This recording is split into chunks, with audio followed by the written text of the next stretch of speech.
Hey everybody, and welcome to episode number 46 of The Kickabout. And as always, Dan and Fran are here. Hi. Which is potentially the penultimate show, with next Monday's being the review show of the final, where we hope we'll be talking about England in the final and hopefully winning it. But yeah, either way, next week is going to be the last one of the season. Can you believe we're at that stage already? Oh my goodness. How time flies. Right, so as always, we are going to start with this. Hang on, I've got to find the button. Where is it? There it is.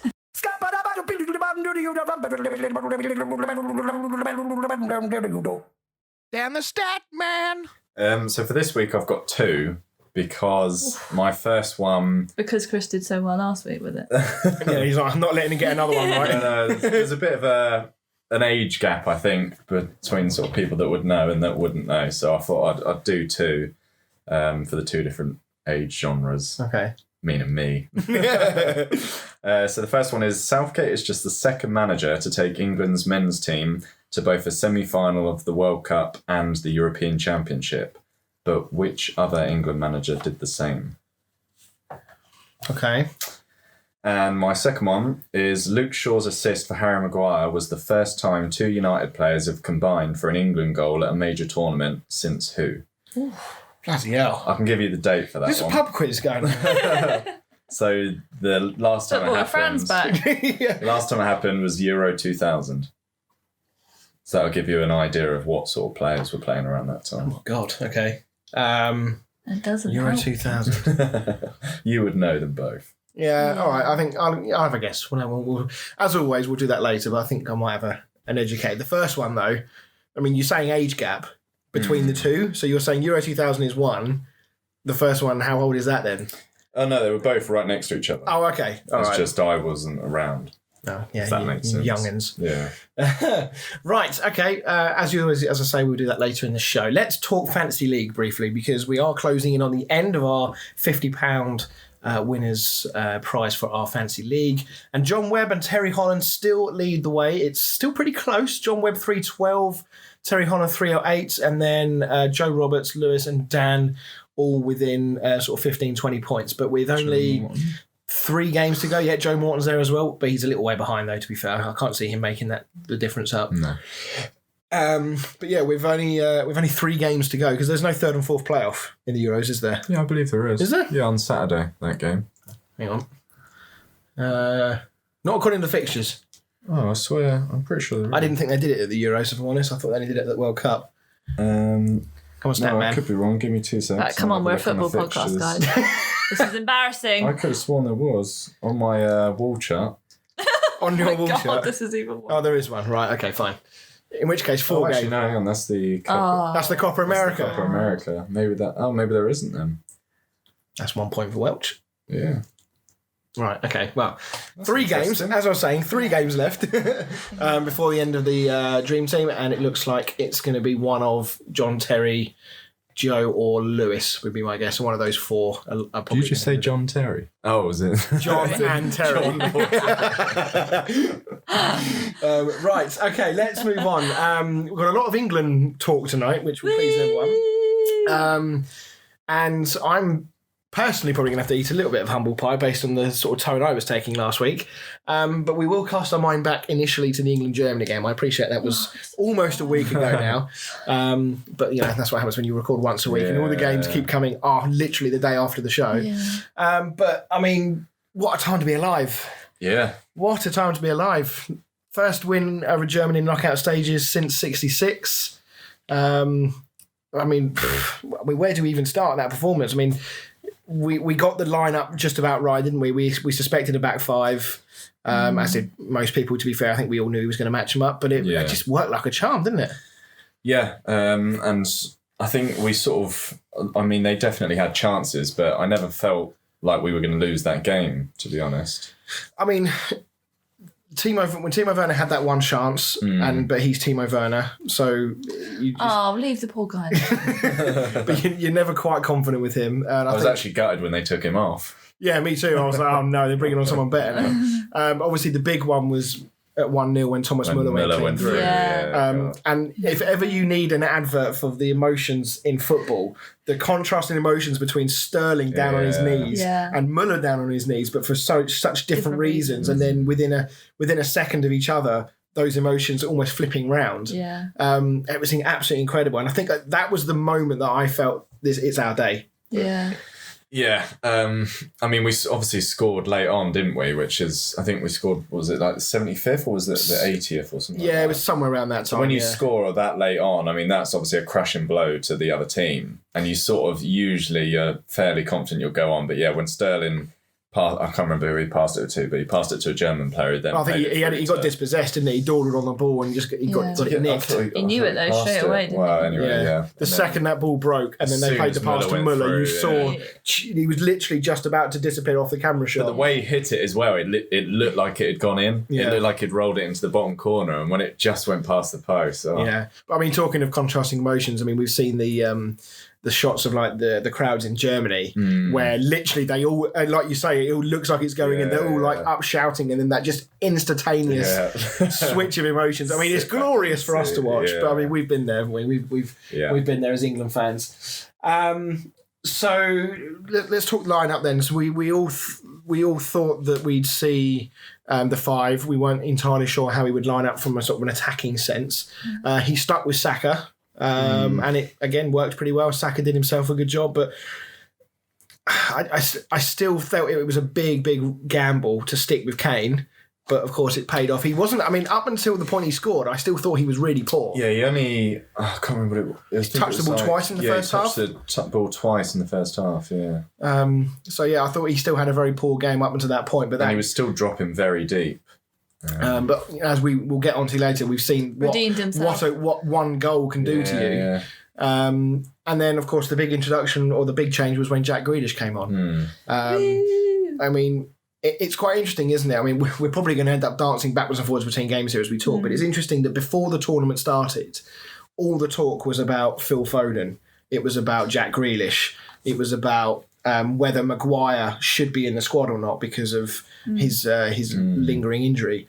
And yet Southgate has continued to manage all of that, and everything is just working out. Now, is it luck? Is it amazing man management? Is it a bit of both? I think you've got to give him credit, to be fair. I mean, I was very critical about how we were playing and like who we were playing, etc. You know, starting the sort of campaign with Trippier at left back kind of pissed me off a bit. But I mean, to be honest, even when I saw the lineup for the Germany game, when you see effectively 7 defensive-minded players. Yeah. I think I'll be honest, I mean, all of social media was going in on it, and then I think everyone was a bit quiet towards the end. But I mean, I had my parents over, and we were talking about it, and we said that on paper it looks a very defensive lineup, and we said last week that we were kind of concerned that Southgate might take this solid at the back first approach, and then try maybe catch him on the counter and nick a goal.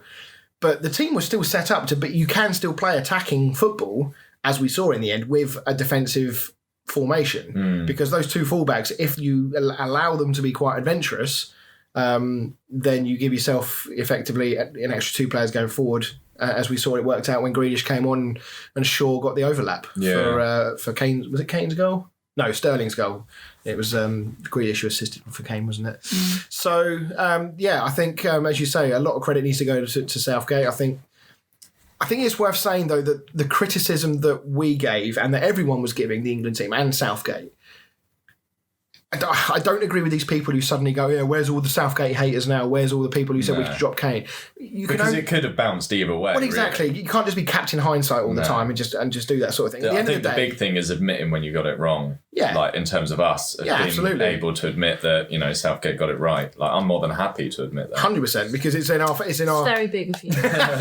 It's in our interest to do that. Yeah. But, you know, at the end of the day, we can only review an England performance. By what's happened. Exactly. And it wasn't like it was a one-off game. We'd seen a number of games in the build-up to the tournament, the warm-up games and the qualification games for the World Cup that were all showing worrying signs, and it carried on into the group stages in the Euros. Yeah. And now we're peaking at the best time. We've got Harry Kane, who's suddenly found some form from nowhere, looks a completely different player. Raheem Sterling, for all his... He's almost like Marmite, isn't he? You either love him or you hate him, and he splits opinion, but he's been, I think, superb throughout most of this tournament. Jordan Pickford, I was Pickford's really worried about before the season. Apart from, he liked to give us a little bit of a moment against Ukraine, even though we were 4-0 up, so it didn't matter. But here we are, semi-final on Wednesday, not conceded a goal. No, against a side that, I mean, you know, not to be disrespectful, but that we should be beating and should be getting to the final. Yeah, absolutely. And I think if we talk about the Ukraine game, touch wood. If we talk about the Ukraine game for a second, I think one of England's criticisms in the past is that they've not been able to really put teams to the sword when the opportunity's been there. And for me, we spoke again in the run-up off recording that Ukraine looked very tired in their round of 16 game against Sweden, I think it was. Yeah, went to extra time. Literally last 119th minute goal, I think it was, that won it. They look absolutely out on their feet. And for me, as soon as that first goal went in, getting that early goal, it's not always a good thing in football, but in this situation, you could see that it really affected Ukraine, and they couldn't really get themselves going. No, I mean, obviously it forces them to then, because I imagine their plan would have been to just shut up shop and try and get us on the counter. But as soon as you go 1-0 down, that game plan goes out the window, because you can't just sit back, because the other team's not going to come out and attack you when they're 1-0 up. Yeah, and it was very clear from the outset what Ukraine's plan was, as you say, that it was this sit-back mentality.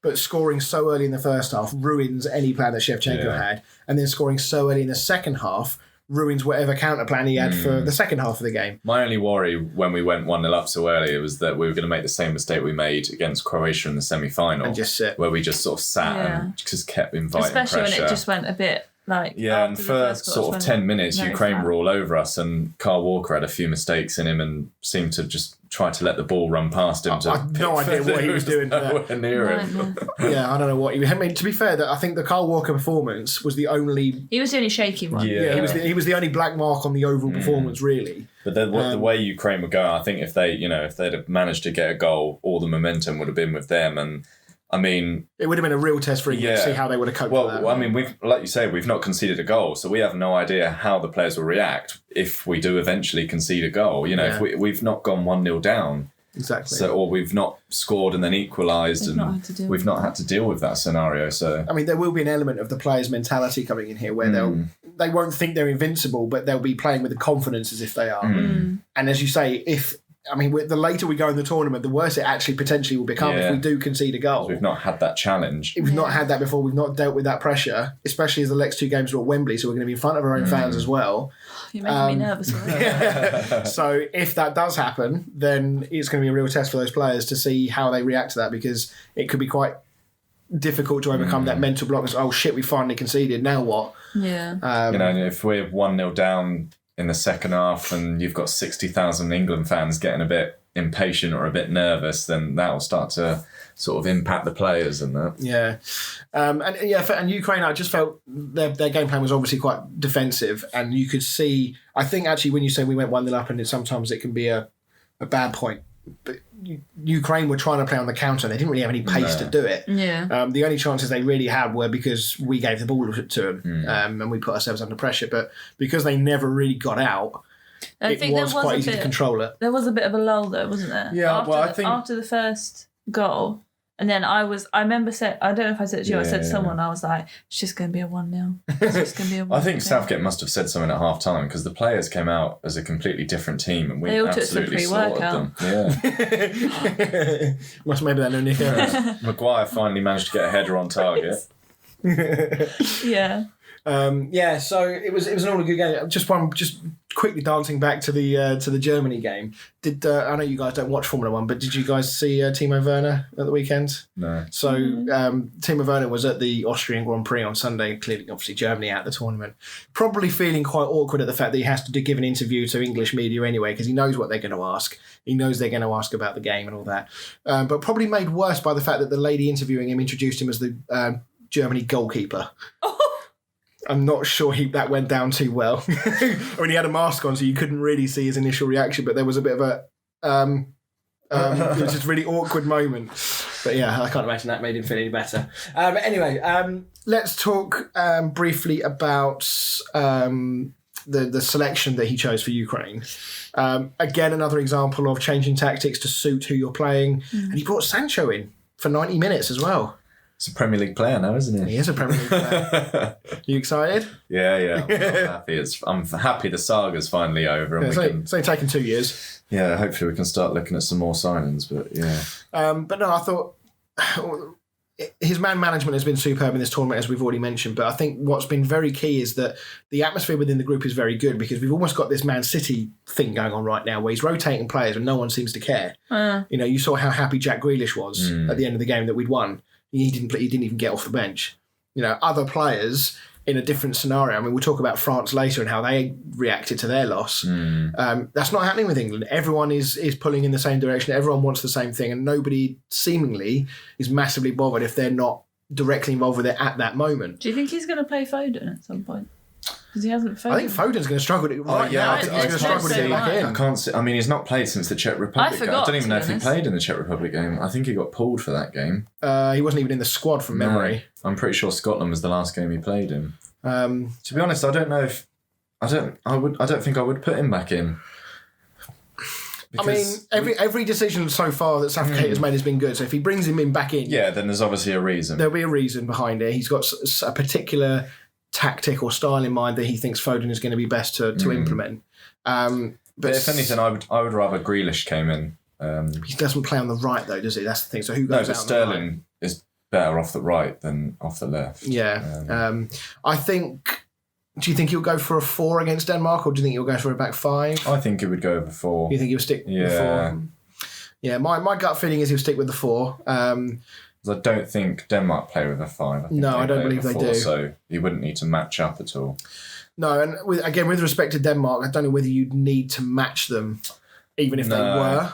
They're a good side. But glad against Ukraine that he didn't try and match them, and he went back to the 4, and it paid dividends. So I think Southgate probably knew what Ukraine were likely to do, and I think if you've got lots of possession, the last thing you want is the ball, all of your players in the sort of the first third of the pitch. So, but yeah, and obviously the fact that we were 4-0 up and cruising, Henderson came on and got his goal finally. Oh, I was very happy for him. But it also, I missed that goal actually. That's the one I missed. I had to grab Joe out of his chair. He didn't have a clue what was going on. I was talking. I was like, surely not another one. And then I just turned around and these guys were just like, "Mah!" But obviously the fact that we were cruising at 3-0, I think it was when he made the changes, meant that we could rest all our players. We had a number of players in yellow cards. He took them all off. Rice looked spent after an hour anyway, so I think that was a good call for him bringing him off first. He's played a lot then. He's played every game. Yeah. And for a change, I think we've talked about substitutions in the past where you think, why are you bringing him off first? But I think in this game, I think you got every substitution bang on. So one other player who's not really seen a huge amount of action and doesn't seem to really be making an impact when he does play is Rashford.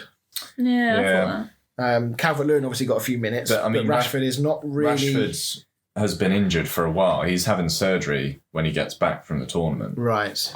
So the only thing I can think of is that he's just not willing to risk it all on Rashford when he's got other players. You look at the depth of squad we've got. Now, I think that's the biggest thing with England. The depth of squad. I mean, I look at other teams with the likes of even teams like Spain, but look at Ukraine. You look at Denmark. Their best 11 is on that pitch. We are the Man City of the Whereas with England, it's not like we can predict the starting 11 every single game. I could probably predict Sterling, Kane, Pickford, maybe the back 4. Not even the entire back 4 because he's swapped them about a bit. I wonder what he'll do about if he'll do something about Kyle Walker. I don't think so. I think he likes his experienced players to be mixed with the youth players. So. I think this late stage in the competition, I'll be surprised if he drops Walker, despite the fact that he looked very shaky at times. Yeah. The only thing maybe is he might bring Trippier in for Walker, but possibly, yeah. I don't think Reece James is going to get a look in. No, I don't. And the way that Shaw's playing, I don't see Chilwell getting anywhere near that team right now. He's not played a minute, has he? So I can't see him. One of the few players, yeah. I mean, obviously he had the COVID situation, which didn't help. But yeah, not played a minute, and Shaw's been outstanding. Suddenly getting a chance. So Shaw's ability to just arrive just at the right time with that overlapping run is just amazing. His deliveries have been. To be fair, the Euros is setting United up well for the season. I think. Yeah. A lot of the players are doing well. I like how quickly Maguire's settled in as well, because obviously there was a big sort of thing about him taking Tyrone Mings out when Mings was playing so well, but I think Maguire has taken over from that role. perfectly. Yeah, I guess we all know that Maguire and Stones is England's best defensive partnership in a 2. With a 3, I mean, you can argue the toss about who the better third defender in that is. But I think the question really was more, how fit is Maguire? Can he come in a major tournament and hit the ground running and fit right in? Because as we've talked about before, you've seen it with Beckham, we've seen it with Wayne Rooney in previous tournaments, and it hasn't worked. And we've even seen it with Harry Kane in the Champions League final for Spurs. Came back, clearly wasn't right, and it didn't work. So, but it's just another decision that Southgate's got right. I mean, we don't see what's going on behind the scenes, so I guess that we should probably trust Southgate more than sometimes we do. I think I definitely do now. I think, my thing with the World Cup was that we never played a big team. I always look back on it because everyone obviously was always like, oh, we got to the semi-final. And I was always like, yeah, but we just about beat Colombia. We beat Sweden. We beat Panama. We didn't really beat any of the big boys. We played 2 big teams and we lost 3 times. Yeah. Whereas now we've beaten Croatia. I know they're not the team they were a couple of years ago, but it's still a Czech Republic with no mugs. Czech Republic with no mugs. We've beaten Germany 2-0. And I know that not the Germany of past, but it's not bad. They still put. I mean, you look what they did to Portugal in the group stages. And psychologically, it's still a massive win. Yeah. I mean, England-Germany is it's a bit like the Merseyside derby. It sometimes doesn't matter how good or bad the other team is. It's such a big occasion that simply winning it is down to how hard you want it. And we didn't have before we it almost felt like we purposely finished second so that we'd be put in the easy half. Whereas this time, it didn't look like we were trying to finish in the easy half. And although it actually worked out that this sort of half of the tree worked out a little bit easier, it doesn't feel like we've tried to find the easy route. We've just taken it in our stride. And I just feel a lot better about this Euros than I did about the World Cup. Yeah, I mean, I'll pose the question now, actually, because I was going to get to this. As you mentioned, at the time in the World Cup, as we've mentioned before, the summer was brilliant. Everybody got behind the team. It was a fantastic summer of football. We all loved it. But then since then, there has been this just stigma attached to it where we're like, oh, we didn't actually play anyone any good. We had an easy run, yada, yada. We've had a fairly easy run. Now that we've got past Germany, in theory, touching wood, the run on paper is easy. We beat Ukraine. On paper, we should beat Denmark, no disrespect. I feel like we should be watching Love Island the amount of times you've been like, on paper, we should win this. Am I in that, what do they call that room that they go to? Where they sit in front of the camera like on Big Brother. Oh, that doesn't have a name on Love Island, I don't think. No, I should do. Maybe we can sponsor the room. But it just, it feels like, I guess the question I'm asking is that in 6 months' time, regardless of whether we beat or lose against Denmark, I mean, if we lose against Denmark, everyone will see it as a negative and a disappointment, and probably rightly so. But even if we get to the final and lose, in 6 months' time, do we look back and say, yeah, you might have got to the final, but you had an easy run? Or do you think that now we've done everything we needed to actually say, no, we deserve to be there, regardless of who we play. We were good enough to be there. We've not conceded a goal. People will say, yeah, but it was a crap Germany team. No, don't buy that. People will say it was an ageing Croatia team. I don't buy that either because, look how many goals they scored after we played them. I mean, they put 4 past... Yeah. 3 past Spain, sorry. They put a couple past Scotland, which we didn't. So they weren't as bad as we made them look. Pretty average in the first game. Do you think we'll look back on it like that, or do you think that we'll actually look back and say, no, we had a brilliant tournament and we deserve to be, in the semis and the final?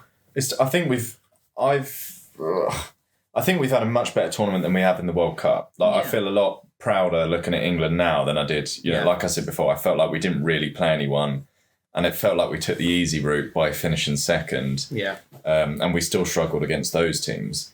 Whereas all the teams we've played, there's not really. I mean, we've not conceded a goal, and there's not really, other than maybe against Germany when Müller went through. There's not really been any big scares. No.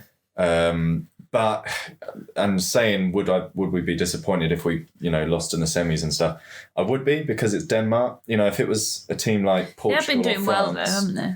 They have, and I feel like they're riding on the Christian Eriksen thing a bit, which is helping them. But you would look at Denmark and you think we should be beating them. Yeah. Do you know what I mean? We've not got a great record against them recent times. No, they beat us 3-2 or something, I think, recently, didn't they? I can't remember what the score was, but I know we lost to them at Wembley. I think it was 3-2, I heard. And we drew against them in the away leg. So we've not beaten them in the last 2 attempts. Obviously, very different now because, with respect, when you're talking about I think was it the Nations League that we played him in? Yeah, it was Nations. No one gives a shit about that. Let's be honest. So, European Championship semi-final, the crowd are going to be bang up for it. The atmosphere is going to be similar to the Germany game, no doubt. It's going to be rocking. The atmosphere would be unreal. Yeah, it's one of those games where you wish you could get in. You wish you could have a ticket to it. Yeah. At the end of the day, you got to look at the teams left in it, and I think this is the best chance England are going to have for a long, long time to win a major competition. But see, that's when you say it like that, you're almost saying we've got an easy run, therefore we've got a chance. When actually, going back to your previous point about how proud we've been and how well we played, not conceded a goal, we shouldn't fear anyone right now.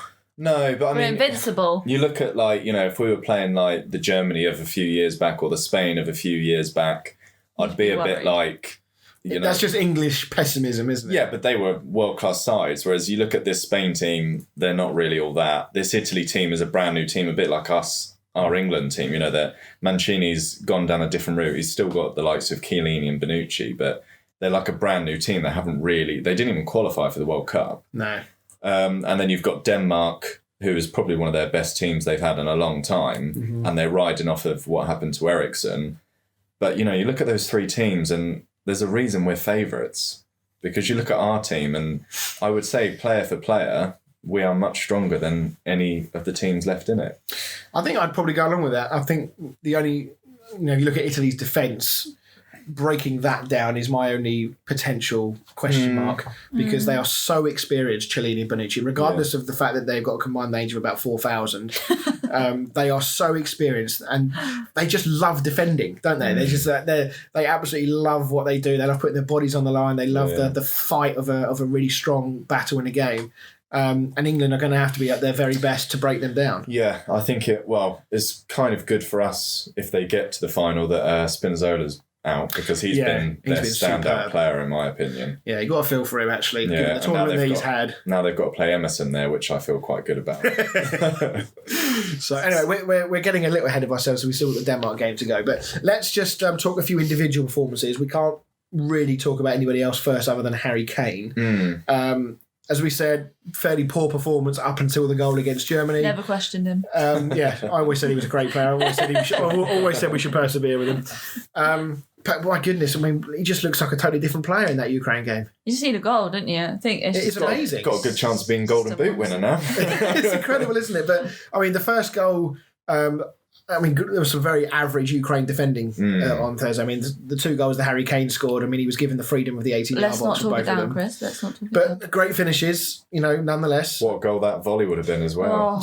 I had huge Zidane Champions League final vibes from that strike. I mean, hell of a save, but what a goal. That would have been a hat-trick as well. But 2 games ago, Harry Kane doesn't even take that on. No. He tries to control that and he does something else. Well, he just didn't. He was obviously injured then. He didn't have a great end to the season, did he? Tottenham didn't have a great end to the season. I think he probably just lost.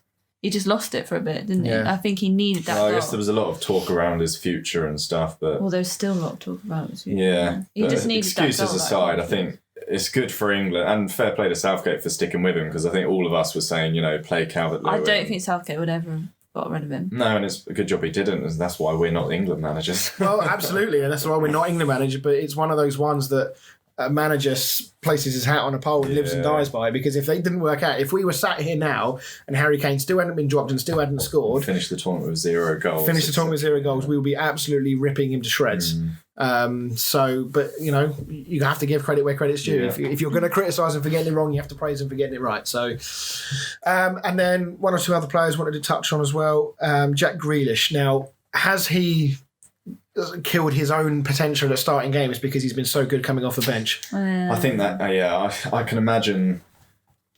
I mean, no player wants to be a super sub, do they? But part of me almost thinks that Southgate's kind of told him he's going to be a super sub. But he just makes such an impact because he's the sort of player that a defender won't want to play against from the start, let alone when they're knackered for the last 25 minutes. And every time he gets the ball, he makes something happen. And, the 2 goals against Germany were by and large down to him. He played the first pass off to Shaw. I know it wasn't just him. I know Kane had an involvement as well. And then he provided the cross for Kane's second. So, and then of course after that, we're all talking about Jack Grealish after that game saying, "Oh my God, he's got to start against Ukraine." And he doesn't even get off the bench. I think being a sub for England is a bit different, especially in like the major tournaments. It's a bit different to being like a sub for your club, because it's not like a week in, week out thing where you've got to try and break into the team. I think the entire England team it's almost like a group of mates that have just met up for a kickabout.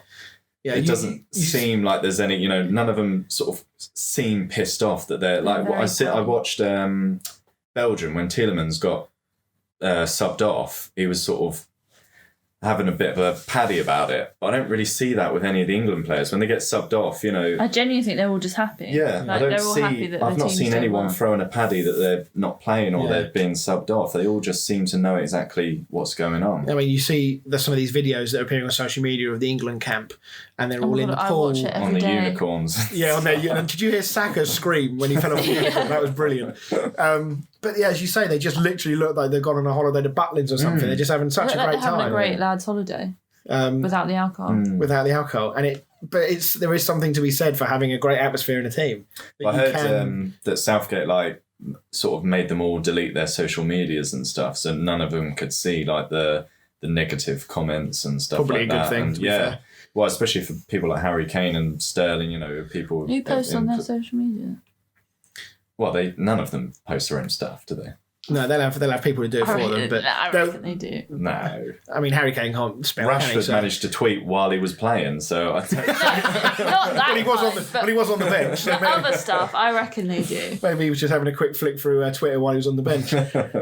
So, no, I think, going back to your point, when Declan Rice came off against Ukraine and Henderson was coming on, obviously Declan wants to play every minute. That's the sort of player he is, and he's been for West Ham.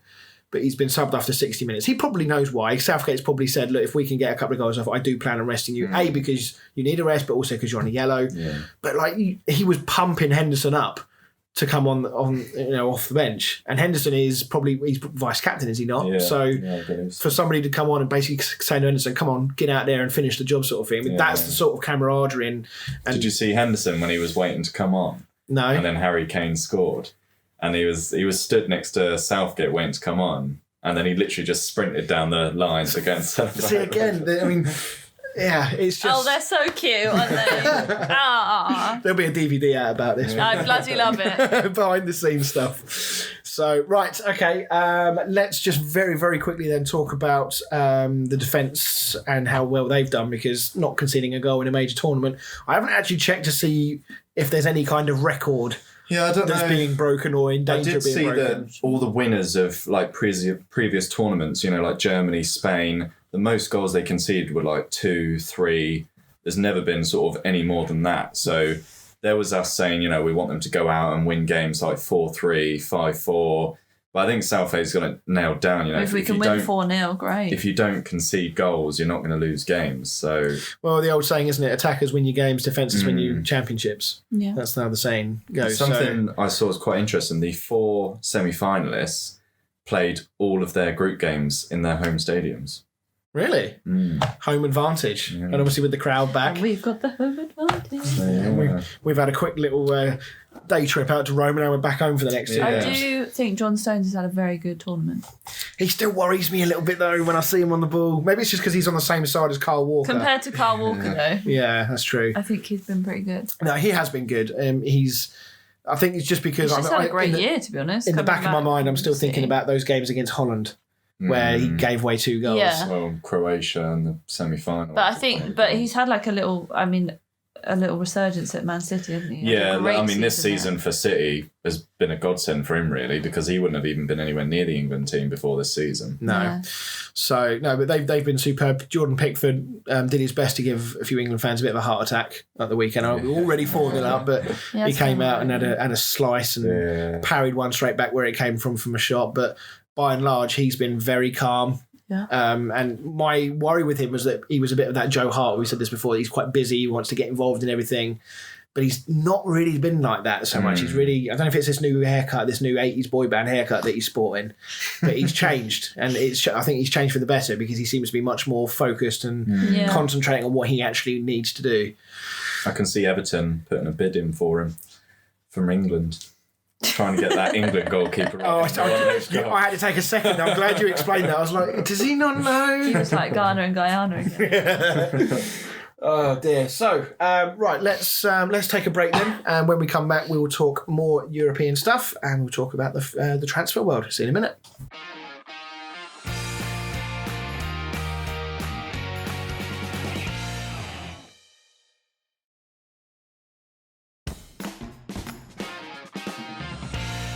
Hey everyone, and welcome back to the show. So we will get now into our transfer roundup. So Dan, what's going on in the world of transfers? So I'll sort of firstly start. The Premier League teams have been busy appointing their managers, and we've now got Vieira as the Palace manager. That one really surprised me. Yeah. So what's it? Do you know? I mean, I'm trying to think. I know he's had a spell in France. Pretty sure he had a spell in the MLS. In charge of the City team. Yes, I think he was. Yeah. Who was it? Is it Seattle? I can't remember who the Man City sort of team is in the MLS, because they got one in America and they got one in Australia as well. Man City. It's just New York City FC. Is it that? Is it them? Yeah, Okay. Yeah. So yeah, I mean, this is a big gamble because Palace have tried this before. This big gamble with Frank de Boer, and it's not really worked out for him particularly well at Netherlands either. You know, knocked out early. They went for the safe option with Roy Hodgson, which was safe, and so it proved. But clearly, the fans want more. The board have at least showed a little bit of what's the word I'm looking for? A bit of forward thinking, a bit of come on, Dan, help me out. What's the word? You know what I'm trying to say? Yeah, ambition. That's the word. Good man. So they obviously want a bit of ambition, but this is a big job for Vieira. You know, Premier League, there's a lot of scrutiny, and it doesn't take much for you to get it wrong, and the team in big, big trouble. I'd be interested to know who went, because part of me thought that Lampard would get it, but he wasn't really. Other than a bit of a rumour. Yeah, there was never any sort of like a serious thing of him going there. And I've just not really seen him linked with that much. I don't know if he's just having a break or if he's just not getting offered jobs. I don't really know. Yeah, as you say, there was never really any talk of genuine contract negotiations between no, Lampard. Concrete stuff that he was being linked with it. So yeah, maybe he wasn't, or maybe Lampard turned it down. Maybe they spoke to him and Lampard said no, it wasn't the job that really interested him. Yeah, potentially. And obviously Nuno has now gone to Spurs. This is weird because last week we said he was going to Fenerbahce. Literally a day later he signed for Spurs, which is weird. But yeah, it's. I think it's a good. I actually think it's a good signing. Out of all the managers that Spurs have been linked with, and there has been a lot, for one reason or another, it's not worked out. But I actually think Nuno's not a bad appointment. I think he's got enough hunger in him. He's not an old manager. He did a good job at Wolves, bar the last season. He did a great job at Wolves. He's inheriting player for player a better squad, depending on, of course, what happens with Harry Kane. Son sounds like he's staying. Sounds like he's about to sign a new contract if he hasn't already. I imagine Kane will stay. I don't think he's going to go. I think no doubt Kane will want to speak to Nuno and vice versa once the Euros are over.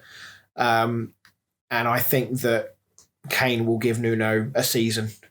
Kane won't be signing a new deal. That I can pretty much guarantee you. Yeah. But I think he'll give Nuno a year to say, right, come on then, let's see what you can do with this team, where you can take us. Yeah.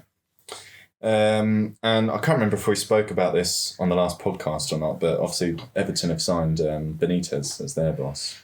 Oh, we should have asked a couple of Liverpool fans what they make of this. I'm not sure about it. I'm not sure about this one, I have to say. It's a strange one. Why are you not sure about it?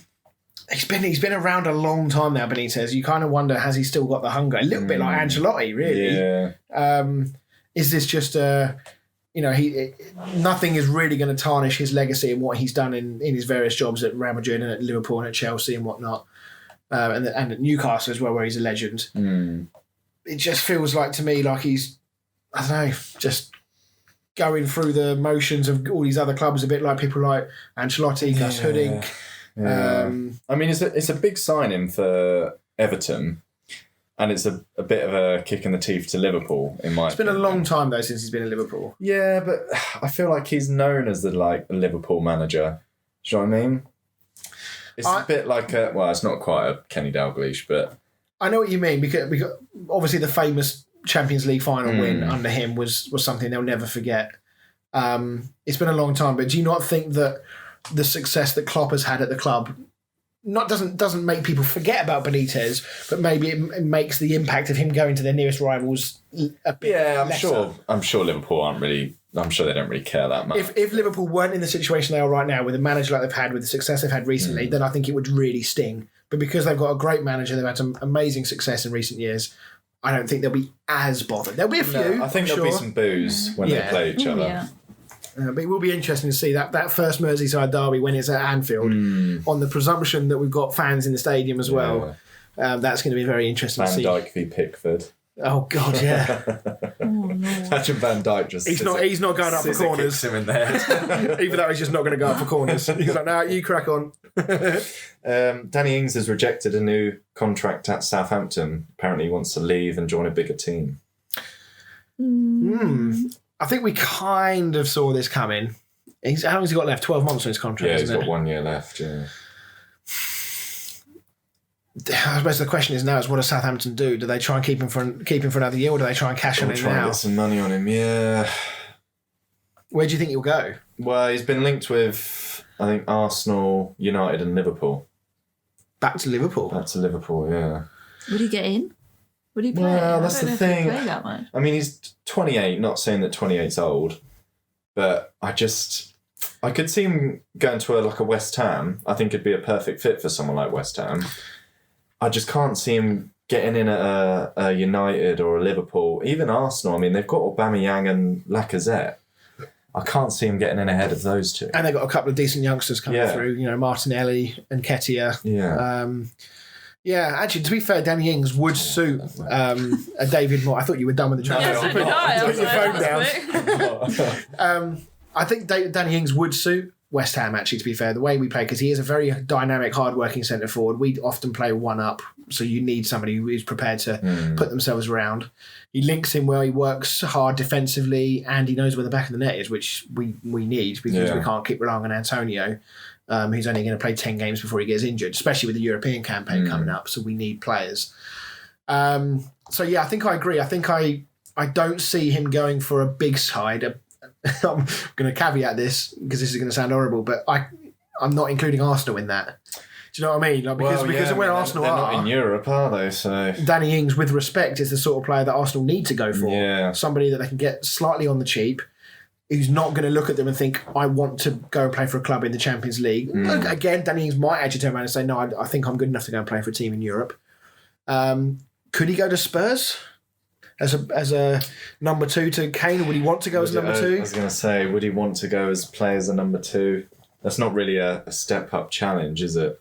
But Kane often has periods of time where he's not playing. He does, yeah. It very much depends on what formation Nuno's going to want to play, because he might turn around and play two up. Yeah, I mean, I imagine Danny Ings is probably going to want to try and get into the next England team. For next year's World Cup, yeah. So he's probably... He either stays at Southampton, but I feel being at Southampton kind of hinders that. Yeah, I still think he was quite unlucky to not really... He was never really part of the conversation for this summer. It was all about Calvert-Lewin, Watkins and Bamford. So maybe that's potentially... And Bamford was the second top English scorer and he missed out. Yeah, exactly. So maybe the fact that he's not even really been in the conversation, he wasn't even in the preliminary squad, maybe that's forced his hand and thought, if I want to get in the World Cup, clearly I need to go somewhere else. Because it's not like he hasn't been scoring for Southampton or playing well. No. Let's wait and see, but I suspect Southampton might look to offload him and just raise some money. Yeah, try and cash in on him.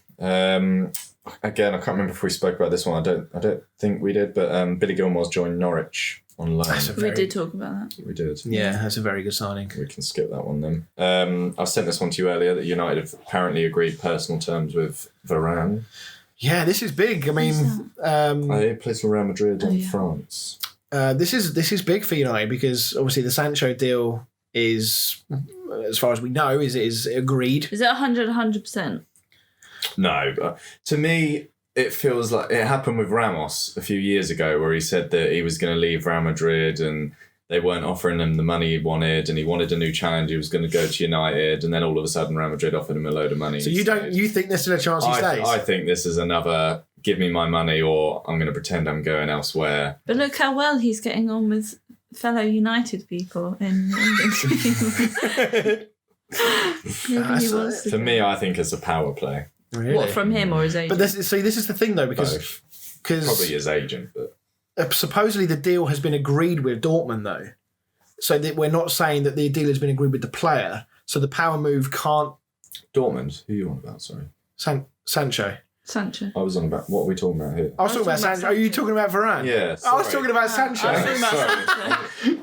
Right, what was go Right, back, let's restart. Let's rewind the podcast back about a minute. So Sancho. Yep. Do you think that's happening?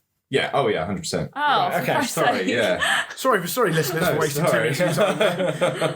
Right, let's get on to. I said Varane. When did we get to Sancho? Because I said it's a huge summary if you get Sancho Oh, I as well. see. Sorry. Yeah. Right. Okay. I was reading my next one. And you caught me off. But so Varane, you actually think that it's not? I think the actually gonna Varane happen? thing is a power play to get himself a new contract. That makes sense. But yeah, I think Sancho is 100% going to United. So Varane has agreed personal terms, Yes. but not a club but to not club the agreement. club to club. Yeah. Right. Whereas with United, Sancho's agreed personal terms, and the clubs have agreed their pennies now.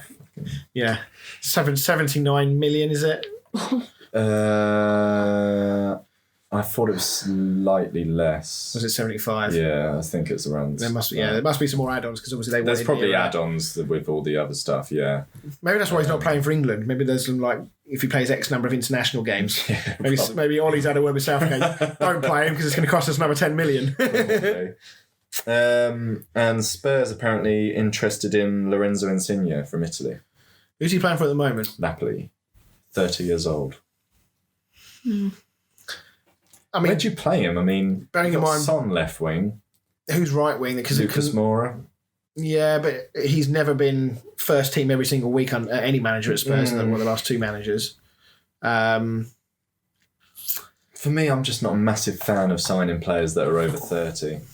I know we've signed, obviously, Cavani, so that completely goes against that. But it depends how much you're paying for him, because at 30, in theory, you've still got a good 3 or 4 years left at peak physical condition. Yeah. You can look after yourself.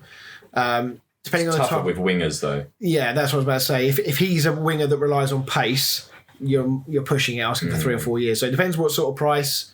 I wonder what that means for Lamela, because Lamela is obviously another player who can play in that position. So yeah, I'm not sure about that one, but it's going to depend on price for me, I think.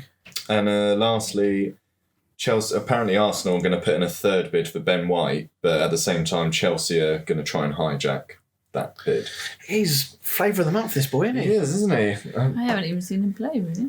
Yeah, well, I mean, I can't say that I'm a keen watcher of him because I don't watch a lot of Brighton, to be honest. I never watched him when he was at Leeds, but No. seems quite highly sought after. Yeah, I mean, if both Arsenal and Chelsea are going But is after it him. just because he's made the Euros team?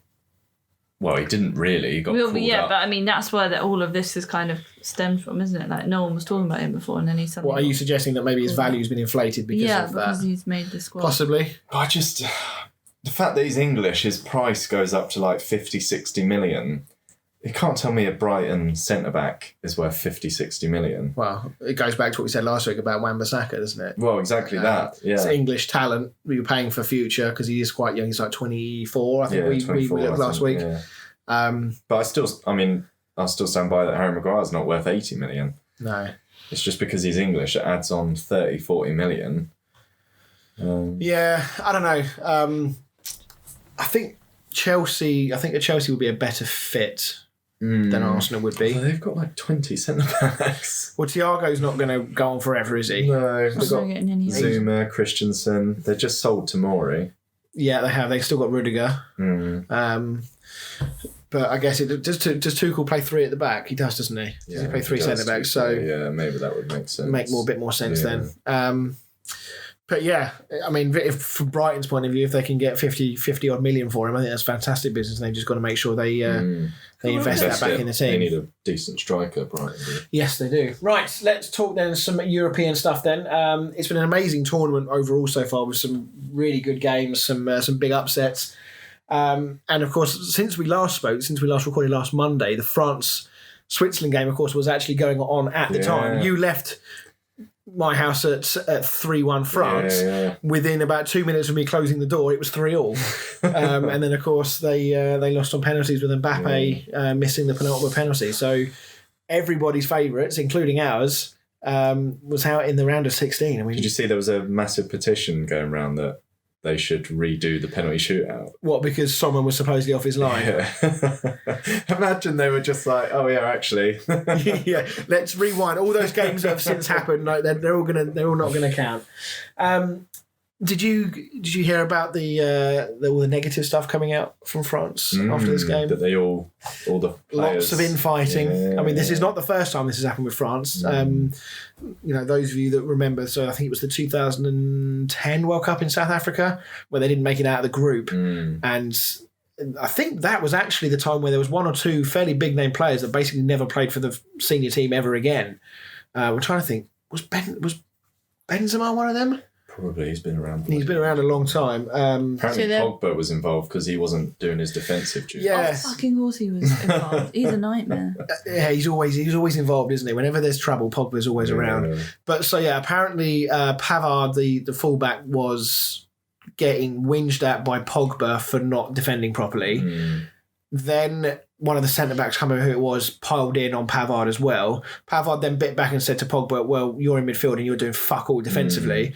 The centre-back then went, yeah, to be fair, Pogba, you're not doing fucking anything. And then that all went on from there. There was supposedly a bust-up between Mbappe and Didier Deschamps. There was a lot of unrest that Griezmann was taken off when he was, because the team felt like he was doing the most defensively outside of probably like Kante, but then he just does whatever. He just gets on with it, doesn't seem to care.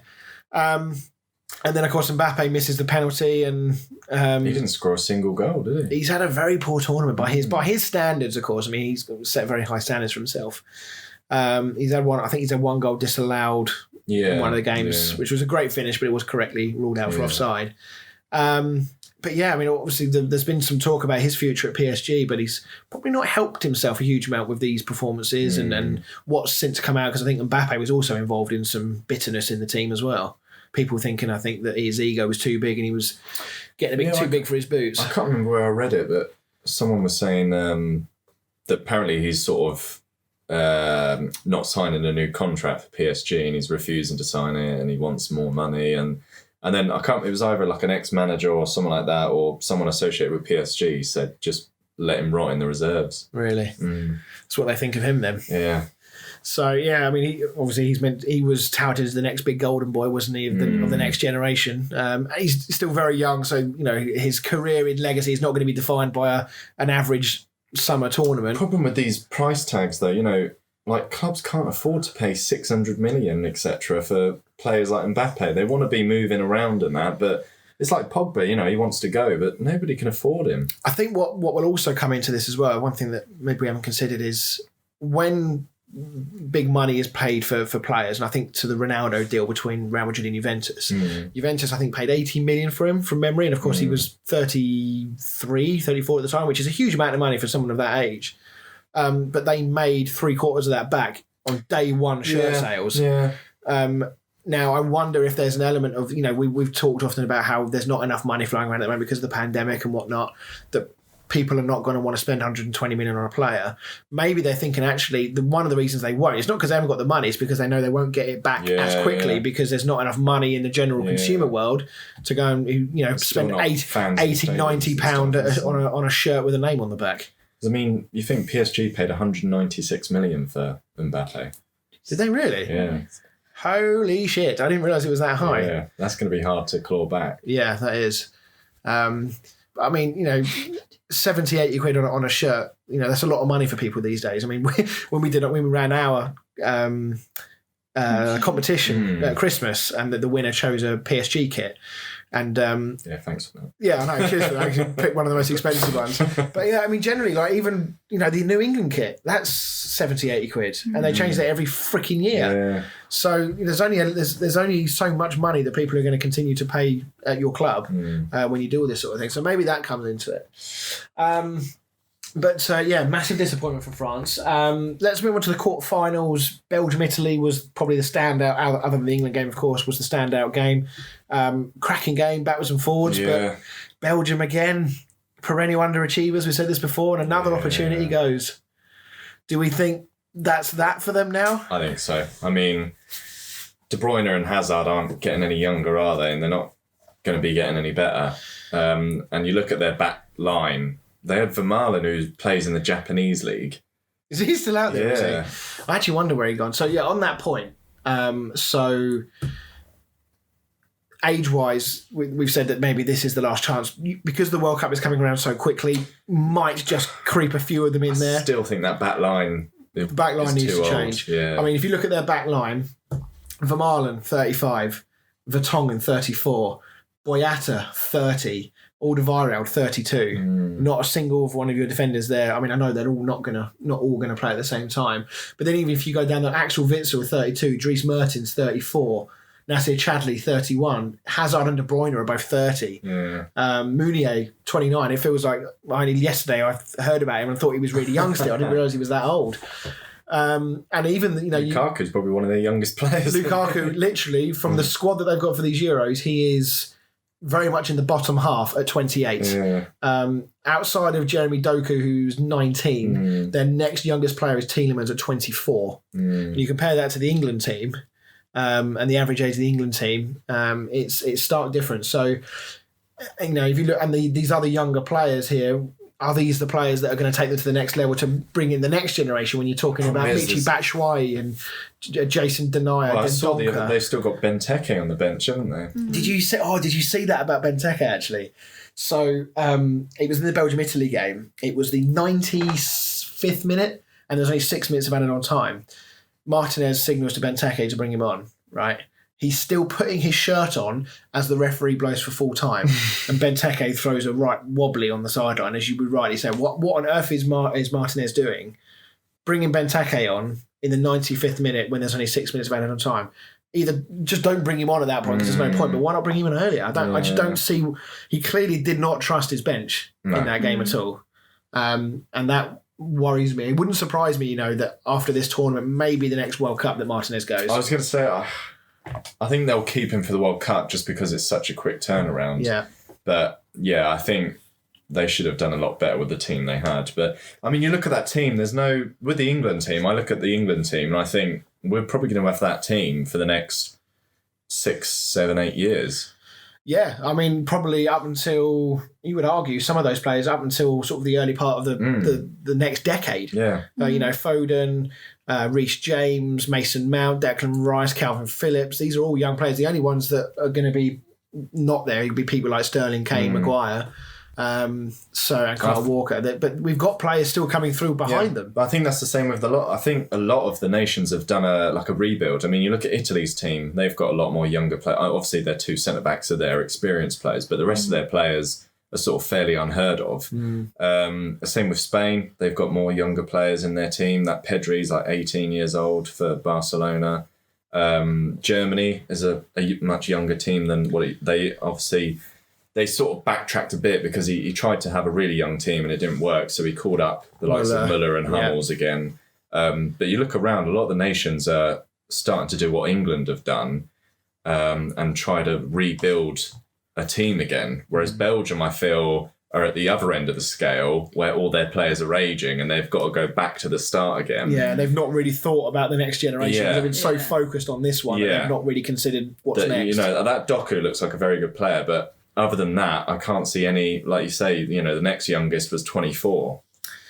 Yeah, I feel for Belgium because they've been number 1 in the world for a fair amount of time now. I know that the ranking system, bearing in mind what Belgium have achieved in a major tournament, it does seem weird that they've been. Yeah, I have no idea how because they didn't win the Nations League, they didn't win the World Cup, didn't win the Euro, so I have no idea how they ranked number 1. It's because they just never lose in warm-up games and in qualification games, and it's all based on points and that sort of thing. So when they play a slightly better team, or a good team in a Nations League game or whatever, and they win, it counts for a lot more. For me, the top-ranked team is the team that wins the World Cup. I just don't understand it. That's effectively like saying that the team who comes third and the fourth in the Premier League can be the number one team in England. So no, it doesn't work like that. No. If you've not won anything, how can you be classed as the best? But I mean, Italy. We mentioned earlier about Spinazzola injured. Apparently, he snapped his Achilles tendon, which is a awful injury. I mean, that's going to keep him out for a large part of next season, let alone just this summer Euros. Good news for Spain. Potentially good news for one of either Denmark or England. I don't think Spain have got enough left in the... They've gone to extra time twice now. They have, and you look at some of the goals they've conceded defensively, they're absolutely woeful. And I think Italy's front line of Immobile, Insigne and Berratti, I think it is, isn't it? They look dangerous, and I think they're going to be licking their lips at the prospect of playing that Spain defence. Their defence, I think, will be more than enough to shut out Spain. I mean, you've seen how many... Spain have created the most chances, and although they had 2 games where they scored 5 goals... Like, they've not really looked that strong going It's weird, forward, isn't it? They've scored a lot of goals, but then you don't actually perceive them as much of an attacking threat. Because weirdly, Morata's actually had more shots on target than any other player at the tournament. Yeah. He's like the Spanish Timo Werner, isn't he? We said earlier. So, yeah, I mean, if England are to get to the final, of the 3 strong teams that were left as a result of the quarterfinals, so we had Spain, we had Italy, and we had Belgium. Of those 3, which do you think England would have preferred to have played in the final if they had a choice?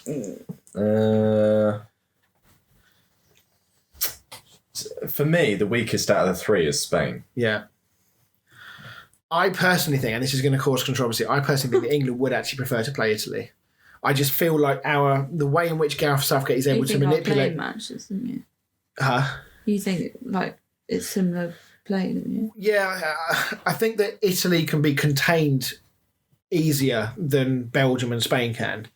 And it sounds weird because I feel like that Spain and Belgium have some really creative players. I'm not saying Italy don't, but when I watched them against Austria and I watched how Austria played against them, and Austria completely nullified Italy for large periods of that game. And if Austria just had that little bit more cutting edge, they would have beaten Italy. I think they struggle against teams that sit back, don't they? And I think that Southgate is not above playing a tactic that he knows is going to give him the best chance of winning. And if he thinks that if we get Italy in the final, if we get there, if Southgate genuinely thinks that playing a more defensive mentality against Italy gives us the best chance of winning, he'll do it. And then bringing on the likes of Grealish when other players are tired, etc. Exactly.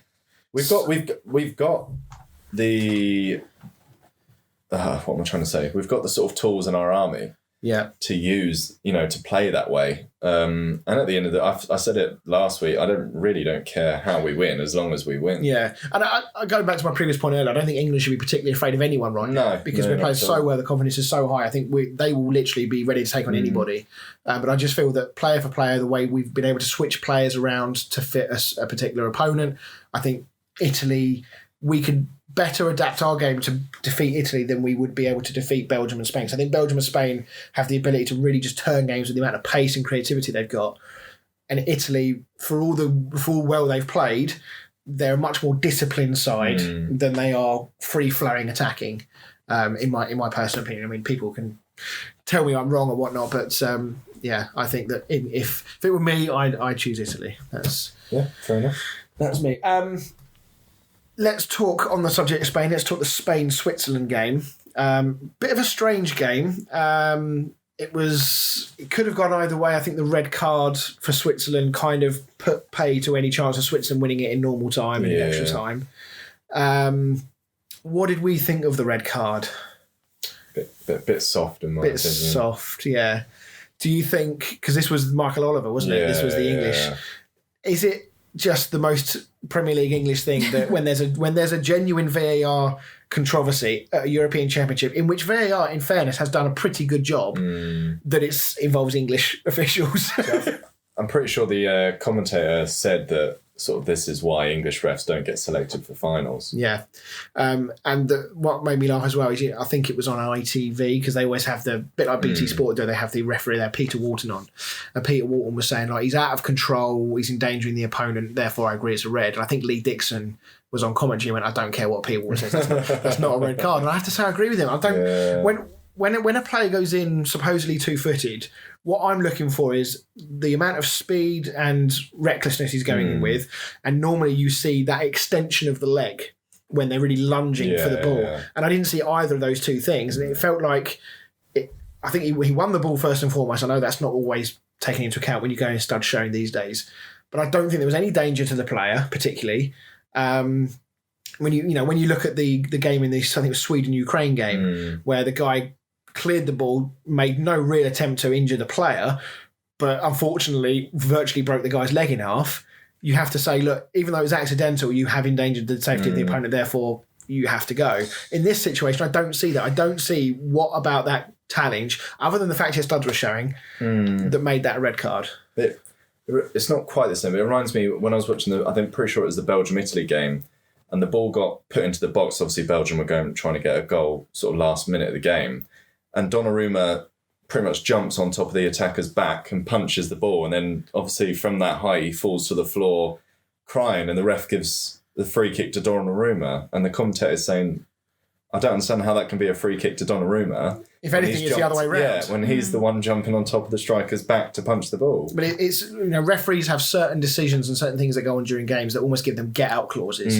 And giving a foul for a goalkeeper is one of those things, because everyone just goes, oh, fucking goalkeepers get so much protection. And then everyone forgets about it.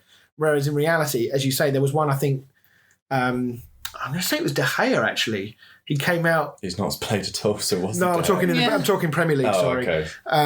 He came out, and I think he went to punch. I think it might be against Liverpool or something. He came out, did the same sort of thing, made an absolute mess of it. Oh, but somehow, they got a goal from it, and then it was chalked off. I think for something similar. I don't understand why they're given so much protection, especially when you have got VAR and you can look at these things. If the player's looking at the goalkeeper and backing into him, fine, you can see he's trying to obstruct the keeper. But if he's got eyes on the ball and he's jumping up and the keeper clatters him, I don't understand. It's 50-50. Yeah, it just makes no sense. Speaking of players who make miraculous recoveries, is it worth noting that we've had now conclusive proof that there is a God and miracles are at play, because Immobile went down with what looked like a career-threatening injury, rolling around in a lot know pain. Italy then scored a cracking goal. All of those Italians were at it. There was so much acting in that game. Oh my God. I don't know when the Oscars are, but then you've got to be up for some nominations here. But the Immobile's one was just amazing. Rolling round like he was, the ball goes in. But did you see the sheepishness with how he got up and he had a little look? He looked at the ref and then just sort of realised there was a goal and trundled over to celebrate. Over, Absolutely incredible. So we got that to look forward to if Italy make the final. But for me, that should be brought back and him given a card. Yeah, because that's no different to diving. Yeah, no, absolutely. And until you take retrospective action on that sort of thing, it's never going to stop. So right, let's talk where are we on this list? I've sort of jumped backwards and forwards so much I've lost where I am on the list. Let's talk about the other semi-final then on Tuesday, Spain against Italy. We've already said that you fancy Italy to win the game. Do you think it'll be a high-scoring affair, or do you think it's going to be quite cagey? It's a difficult one, really. You've got the team with sort of one of the better defences against the team with one of the better going forwards. So who also can't defend against another team who are looking dangerous as well. Yeah, so I'm hoping it would be an interesting game. It'd be interesting to see how they do without Spinazzola, because he's been one of their biggest attacking threats. I hope it's about 5-5, so that their defences are completely devoid of any confidence, and it goes to extra time and penalties. Just so that they're knackered. I think because Spain, I'm pretty sure their last 2 games have gone to extra time, I think they will be fucked, to be honest. Yeah. And I think Italy will take advantage. The way they pass the ball around, I think they're just going to knacker out Spain and then they'll get a goal or 2. So in my opinion, I think Italy will just outplay Spain by knackering them out. Yeah. Yeah, I think you're right. I think Italy will progress. I can see it being quite cagey. I don't think we're going to get the open football that on paper it looks like it might be. I said on paper again, didn't I? So I think Italy will make the final. I did have them down as a dark horse before the tournament started. I'm surprised at how well they've actually done. I didn't actually think they were going to be quite as good as they have been at times. I know they had 1 or 2 little blips, like against Austria, for example.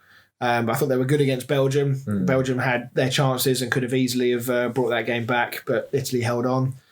So whoever wins out of Denmark and England is going to have a hell of a game on their hands in the final. So right. Where are we now? Let's do Dan the Stat Man. to finish off, and then we will be staring at the last episode of the Kickabout next weekend right in the face.